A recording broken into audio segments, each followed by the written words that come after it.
Good morning, I'm Nathan Hager. And I'm Karen Moscow. Here are the stories we're following today. We begin with the fight for Ukraine funding in Washington. Ukraine's President Volodymyr Zelenskiy was in the nation's capital yesterday, pleading with lawmakers to approve $61 billion in aid for his war effort against Russia, but he left with no clear commitment. President Zelenskiy says any delays in extra funding benefit Putin and threaten the rest of the world. And this motto resonates not only in our country, not only in our hearts, not only in Ukraine, but also in Poland and Baltic states, Moldova and others. When freedom is strong in one country, it is strong everywhere. President Zelenskiy spoke alongside President Biden, who vowed the U.S. will come through to stop Vladimir Putin. Today, Ukraine's freedom is on the line, but if we don't stop Putin, it will endanger the freedom of everyone, almost everywhere. Putin will keep going, and would-be aggressors everywhere will be emboldened to try to take what they can by force. And President Biden says Congress must pass supplemental funding for Ukraine, but that support is stalled. Congressional Republicans are demanding support for border security as part of any deal. Meanwhile, a Russian missile attack on Ukraine's capital, Kyiv, this morning has left dozens injured.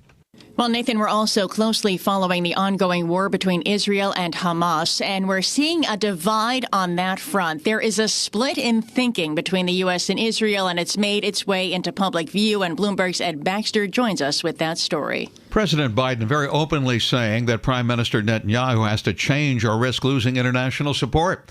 He's referring to two things. First, that after the war, Israel must be thinking about accepting the Palestinian Authority.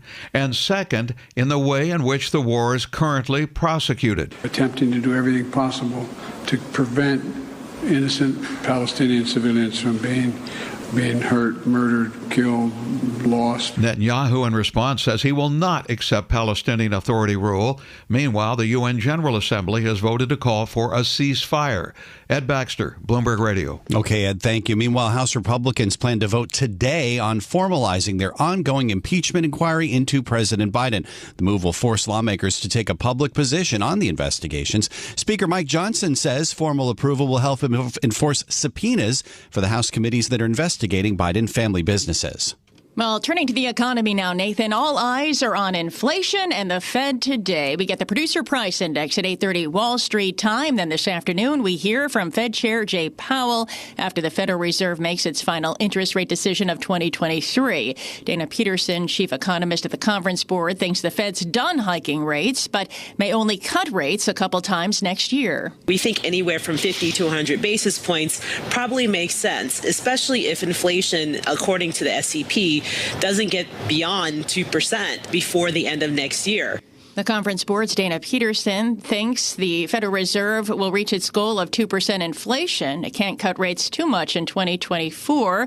And follow Bloomberg all day for coverage of the Fed decision. Live coverage begins ahead of Jay Powell's remarks with a special edition of Bloomberg Surveillance at 1:30 Wall Street time on Bloomberg Radio and television. In company news this morning, Karen, Elon Musk's X, the social network formerly known as Twitter, is set to bring in roughly $2.5 billion in ad revenue in 2023. Bloomberg tech reporter Kurt Wagner says this is a significant slump from prior years. He thinks Musk's personal tweets are scaring off advertisers.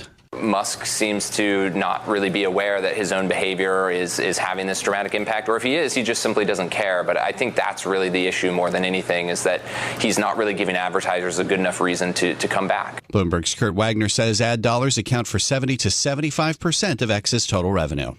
Elsewhere in tech, Nathan, Netflix yesterday released global mid-year viewer data for every title on its service. It's the first of what the streaming giant said will be regular reports as it looks to increase disclosure of audience data. The Night Agent took the #1 spot, followed by Ginny and Georgia and The Glory. Turning overseas to Dubai, Karen, COP28 climate talks have ended in a deal that's seeing a commitment to transition away from all fossil fuels for the first time. The president of this year's summit brokered a compromise with the U.S. and European Union agreeing to dramatically curb fossil fuel use while bringing Saudi Arabia and other oil producers on board. This outcome breaks new ground. No previous COP text has mentioned fully moving away from oil and gas. And Nathan, we also have economic news across the globe this morning. In the UK, GDP figures shrank more than expected. Bloomberg's Ewan Potts joins us live from London with the latest. Good morning, Ewan.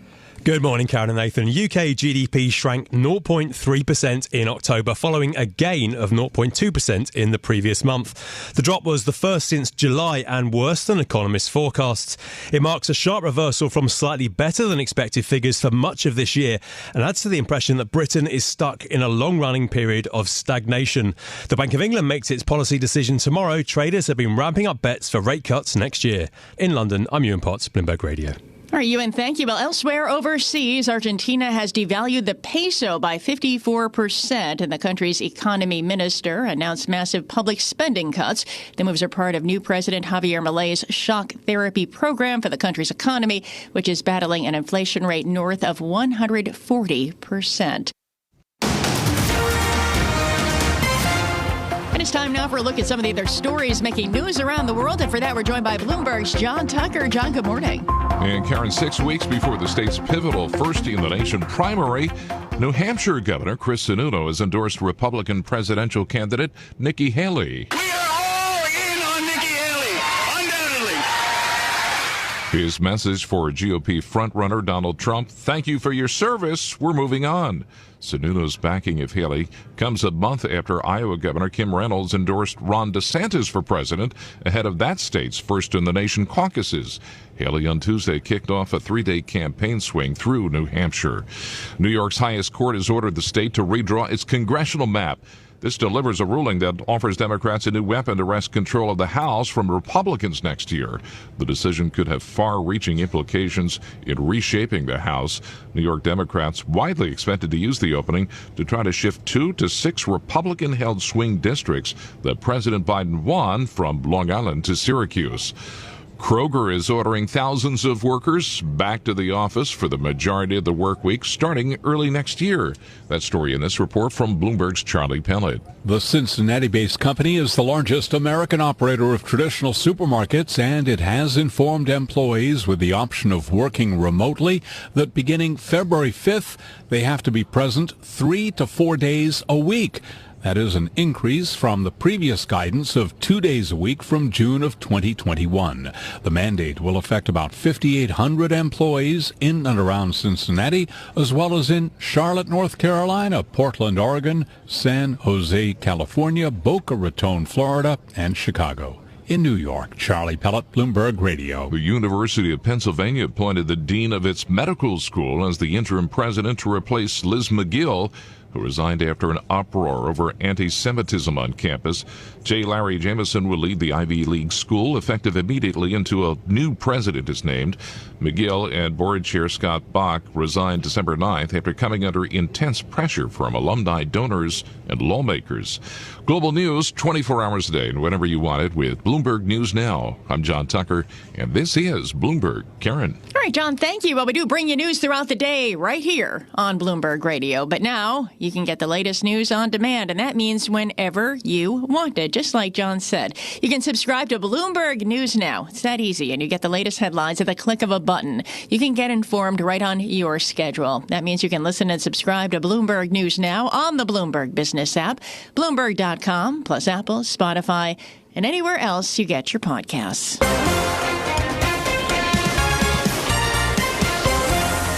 It is time now for the Bloomberg Sports Update with John Stashower. And we're going to go to John right now. John Stashower, here you go.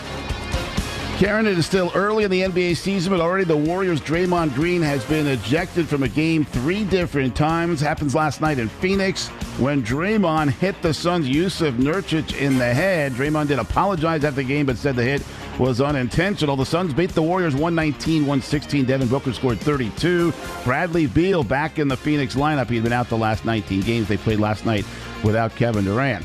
Celtics now 11-0 at home. Jason Tatum scored 25 in a 120-113 win over Cleveland. Denver won at Chicago 114-106 despite the Nuggets star Nikola Jokic getting ejected late second quarter. The Stars were out in Dallas. LeBron James scored 33, but so did Luka Doncic. He had 17 assists despite playing with a bad back. The Mavs topped the Lakers by 2. The Clippers beat the Kings by 20. Duke at 89-68 win over Hofstra in college hoops. The NFL game tomorrow is the Chargers and the Raiders, and the Chargers quarterback will be Easton Stick, a relative unknown out of North Dakota State. Justin Herbert has a broken finger. He's having surgery. He's done for the year. And a quarterback change in Minnesota, where Joshua Dobbs had done well since the Vikings acquired him following the season-ending loss to Kirk Cousins, but Dobbs has struggled lately. Nick Mullins will be the starter for the Vikings Saturday against Cincinnati. The Giants have signed a Korean outfielder, Young-Hoo Lee, to a 6-year contract. John Stashower, Bloomberg Sports.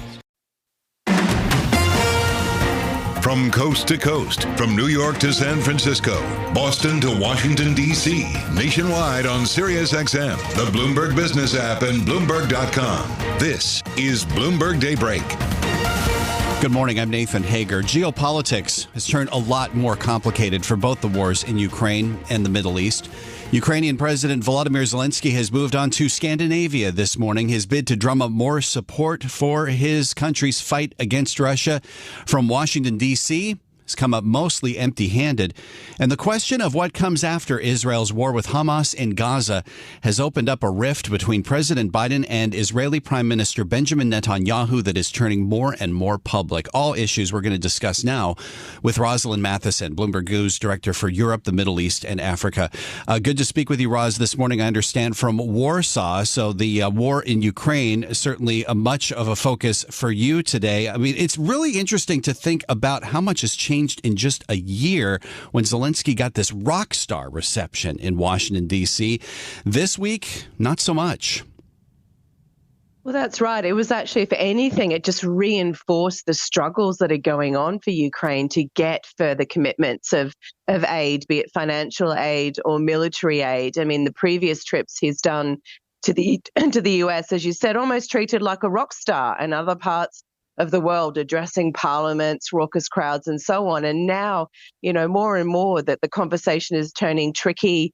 The red carpet is thinning out. The US president is clearly trying very hard to get something done for Ukraine before the end of the year in terms of funding, but appearing together, as you said yesterday, in Washington in that regard. But it only again highlighted that Congress is pretty much stuck and saying, no, we're very unlikely to produce this aid before the end of the year. And then, of course, you get further into the US election cycle and becomes even more complicated. And over in Brussels, EU leaders are meeting from tomorrow. They're gathering later today to also discuss whether they can unlock further aid for Ukraine. And that's very much bogged down because of objections from countries, including Hungary. So what you've got is a picture where Ukraine's going into another winter. The war is soon going to enter its third year, and nothing really is moving for Ukraine on any of these fronts. Well, what could it mean for Ukraine if it's unable to unlock this aid from the U.S. and from Europe? What could it mean for conditions on the ground? I mean, we've seen this war pretty much move into a stalemate at this point. Well, that's right. And of course, there's now talk of can there be a different spring offensive in the next spring? And for that, they would need those weapons. But certainly the fighting is moving very slowly on the ground. Russia's not making masses of territory, but they're certainly not losing a lot of it either. And as time goes on, it becomes harder and harder to dislodge them. We've seen fresh missile attacks overnight on some of the key cities as well. And going into winter, the sense that Russia's going to target, again, things like energy infrastructure. The idea is just to make Ukrainians as miserable as possible through the winter. So you're going to make them feel very, very cold for a start. And so there's a sense of fatigue there creeping in some quarters in Ukraine. And that opens the very thorny question that people are asking and will be asked, no doubt, even more so in political halls next year. And is that at some point, does there need to be a move towards a negotiation? I don't know if we can call it a question of fatigue when it comes to the war between Israel and Hamas in Gaza. We're only a little more than 2 months into it, but we are seeing that situation turn a lot more complicated as well when it comes to how the Gaza Strip could be administered if Israel succeeds in defeating Hamas. Well, that's right. And you saw really the most strident comments, I think, so far from the US president yesterday, directed at the Israeli Prime Minister Benjamin Netanyahu. And certainly the US has been a strong ally of Israel for years, and obviously after the Hamas attack on October the 7th. But really, for the first time, Joe Biden publicly castigating the Israeli prime minister, saying that things are not going in the right direction, that they need to think about their plans, especially in the aftermath of this war. And that was highly unusual for him to do so. So certainly not, the US is not calling overtly for a ceasefire. That's been something they've very much danced around, but expressing concern about the situation inside Gaza, and certainly for the unresolved questions of what happens after. I mean, Israel just won't agree, they say, to a two-state solution, essentially, involving the West Bank and Gaza, where some other countries, including the US, are potentially looking at something that would involve the Palestinian Authority in both places, essentially the two-state solution. So certainly a lot of unknown unknowns in the aftermath of this conflict, but the US clearly already starting to run out of patience on it. This is Bloomberg Daybreak Today, your morning brief on the stories making news from Wall Street to Washington and beyond. Look for us on your podcast feed at 6 a.m. Eastern each morning on Apple, Spotify, and anywhere else you get your podcasts. You can also listen live each morning starting at 5 a.m. Wall Street time on Bloomberg 1130 in New York, Bloomberg 99.1 in Washington, Bloomberg 106.1 in Boston, and Bloomberg 960 in San Francisco. Our flagship New York station is also available on your Amazon Alexa devices. Just say, Alexa, play Bloomberg 1130. Plus, listen coast to coast on the Bloomberg Business app, SiriusXM, the iHeartRadio app, and on Bloomberg.com. I'm Nathan Hager. And I'm Karen Moscow. Join us again tomorrow morning for all the news you need to start your day right here on Bloomberg Daybreak.